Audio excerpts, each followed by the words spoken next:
This is Gigi Sabat, and you're listening to the Walk With Me podcast. My guest today is Kristina. Welcome to the show. Thanks for having me, Gigi. You're welcome. It's an honor to have you here today. Now, why don't you start off by telling us more about you and where are you from? Yeah, so originally from Ukraine, but I actually live in the Bay Area for like 33 years at this point. I specialize in OCD and anxiety disorders. I run a private practice, and I also have an online digital store for specific products that I've created specifically for folks with OCD. So that, sometimes if people can't quite afford treatment, they can get a course or they can get a journal. I also host the OCD Whisperer Podcast, hence kind of the name behind me. That's me. Awesome. Now tell us a little bit more about OCD and why is it so important to know more about OCD? That's a good question. I think in general, one of the things that I'd say most people find over and over again is that OCD is widely misunderstood as, and I think part of it is the way it's portrayed also in the media as like a quirk or personality trait. And in reality, it's really none of those. It's an anxiety disorder, and it's a pretty debilitating one at that. And OCD, kind of the disorder, is really where you're not just, having a preference towards something. You're not just kind of mulling something over and then decide to, line things up or color code or whatnot. It's really where your brain essentially is producing some signals that really should not be there, but they're being produced because of the way that the brain is essentially not working properly. And so you have what we call intrusions. And so when you have these intrusions, they can be in the form of intrusive thoughts that, you don't quite want, feelings, it could be images.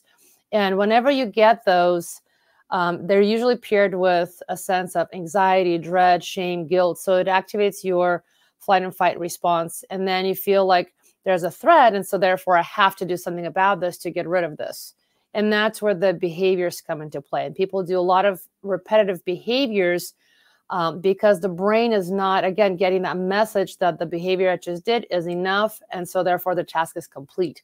So people feel compelled to continue to do behaviors over and over again until they hopefully get to that place of certainty or that emotional relief, which in OCD, frankly, you really don't get that. You actually get more anxiety. You can feel more confused, and suddenly you end up kind of down a deep, dark rabbit hole, if you will, of feeling really kind of stuck.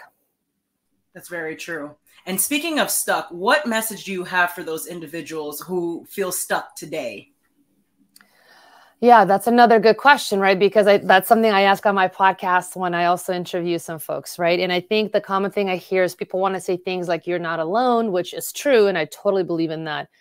But I think the bigger thing is what's important is that when something is happening to you as an individual, in that moment, we're not really thinking globally. We're really just kind of focused on our immediate experience. And I think the thing that I want to point out and say is, when you're in that moment and you're really kind of questioning like what's happening to me, why is this happening to me?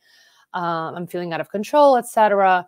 To really get some education so that you can really learn what is actually happening to you, right? Because when you don't know that what it is OCD, people quite often, over and over, I hear things like, oh my gosh, I feel like I'm losing my mind.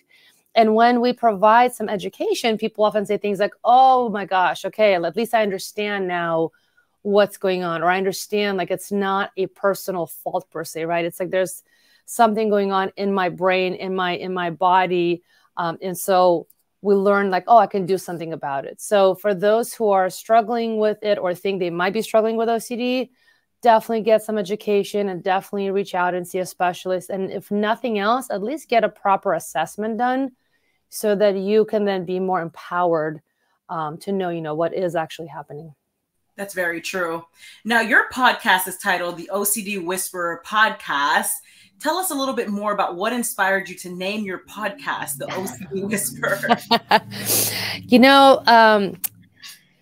So really I was working with this one family, and there was a kiddo I was working with, and the parent basically at some point kind of said, hey, do you know that show, the Ghost Whisperer? I'm like, oh yeah, I'm familiar with it. And then the parent goes, my God, you're like the OCD whisperer. I feel like whatever you're telling my kid, like they're getting it and there's some improvement we're having. And so we all kind of laughed about it and moved on. And then some time passed and I had a couple other clients that started to say things like, oh my God, I wish I could have you in my ear between sessions. I'm like, what do you mean? Like a podcast? And they're like, yeah, that'd be great. And I'm like, probably not. And then I had some more clients saying it again. I'm like, well, maybe I guess I should think about it. So that's really kind of how both of these things came to be. It was really from my clients. And when I was thinking, what would I name it? Like, I remember that because it was just such a cute, cool, funny, way to be termed, that I thought that was very fitting to have as a name. I love it. Now tell us a little bit more about the major challenges that you faced in your life. You mean for like my own experiences? Yes, ma'am. Yeah. So I'm one of those people so I have OCD, I've lived experience. I'm one of those folks who did not know this really until I'd say my late 30s. And so, growing up in Ukraine, talking about mental health was definitely something you don't do. Mental health was highly stigmatized. Everybody knew culturally, that there can be drinking problems, but we don't talk about, anything else than that. So coming to the States, similarly, going through the process of immigration and then, learning a language and fitting in, et cetera, lots of things were happening at the same time. And so it was difficult to tell, was something just because of that adjustment or was there something else going on? As I got older into teens, there's more things that started to come out. And at the time, of course, I didn't know, so I didn't quite connect it until later in life. And then looking back, I'm like, oh my gosh, because I would suddenly find myself getting really stuck in my head. I would keep replaying things. I try to analyze and reanalyze and reanalyze. And instead of getting clarity and resolution, I'd feel more confused. I would have a really insurmountable kind of amount of feelings of guilt and shame that I would carry. And then I learned later that there was something called relationship OCD, which is one of the kind of subtypes of OCD, which I had no clue that that was even a thing. Because again, what we see in the media is cleaning, lining things up. So once I learned that, I started to realize that this was really kind of showing up, not just in my, like romantic relationship, but really even in my friendships, in my social circles. And having this incessant doubt and incessantly, wanting to constantly apologize, seek reassurance. And it's like, no matter how many times I would get that, I would still be like, no, but are you sure? But maybe, but what if? And so that process of that feeling of like, this is not enough. I really just need to keep getting more and more to make sure, right? To have that certainty. That was definitely happening. But again, I didn't know that at the time. So I just chalked it up to, well, I guess I'm insecure. And then, of course, as I got older and then got into the specialty, right, a lot of things kind of fell into place. And I'm like, oh my goodness, this is what's going on. Okay. And then, right, started to really learn to apply the different tools and start to progressively get better. And I think like it's true for most people too, when you're going through such turmoil and you don't understand what's happening, at times using other things that I would say are probably not healthy or great things, like going out too much with my friends, because that was a way to distract, right? Because then I don't have to think, I'm trying not to think about this stuff. So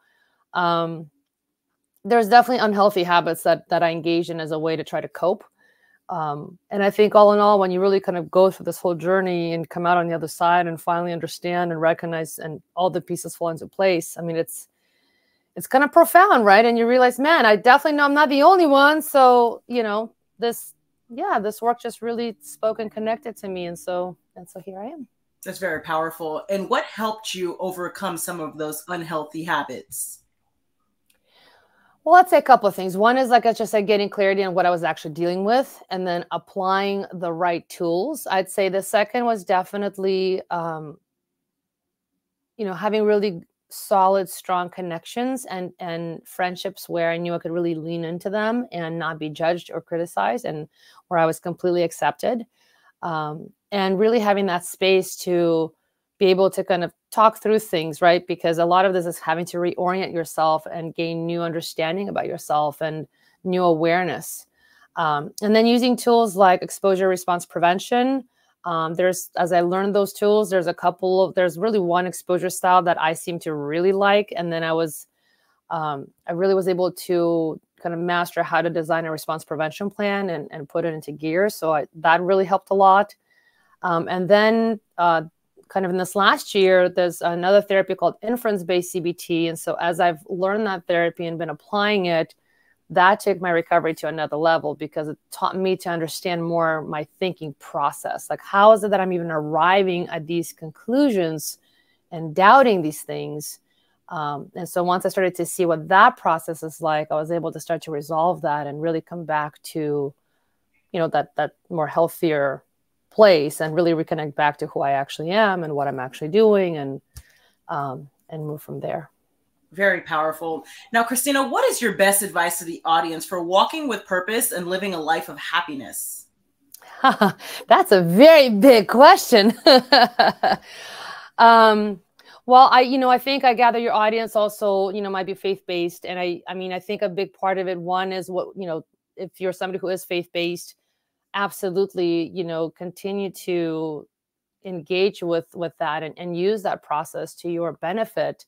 Whether it's prayer or faith or trust, and to ensure, especially if you're somebody who might have OCD, that you learn the distinction between, really coming to that place of worship from a place of love and compassion versus from a place of compulsion, where I feel like I have to pray in order to, quote unquote, make these bad thoughts go away. So I think the other thing is, to really live that kind of life, like you're saying, a big part of it is getting really honest with yourself, who you are, where you are, and, what you want to hold yourself accountable for and what you're willing to do to take the next steps towards the kind of life you want to have, because that requires a lot of courage, frankly, and work. And so, if you want it, let's figure out a way how to get there. And then we got to start putting in that, like I said, putting in that work so that we can get there one step at a time. I love it. Now, do you have any last words for the audience? Well, I guess the main thing I would say is that if you are dealing with OCD or really any anxiety issues, again, most important is kind of figuring out where you are. I think the only thing I see is that sometimes people take a really, really long time to seek out help. So if you are struggling, I'd say definitely, try to get help sooner than later, because you'll thank yourself for it later, right? Because you're going to know that you didn't spend more time kind of spinning the wheels, but that you really are going to tackle this and you're going to learn this, whatever, your anxiety issues are, you're going to learn that about yourself so that you can kind of reintegrate these pieces and have a different relationship with that part of you. Amen. Very powerful. And Kristina, where can the audience find you? They can go to the website online, OCDacademy.com. So I have courses on exposure response prevention, ICBT, and a digital journal that I created specifically for folks who are struggling with OCD. So that's one platform. And then, of course, you can find me on any podcast platform, OCD Whisperer Podcast. Excellent. Ladies and gentlemen, make sure to check out Kristina on all of her social media platforms and her website. And Kristina, thank you again for being a guest on the Walk With Me podcast. Thank you, Gigi. God bless. You as well.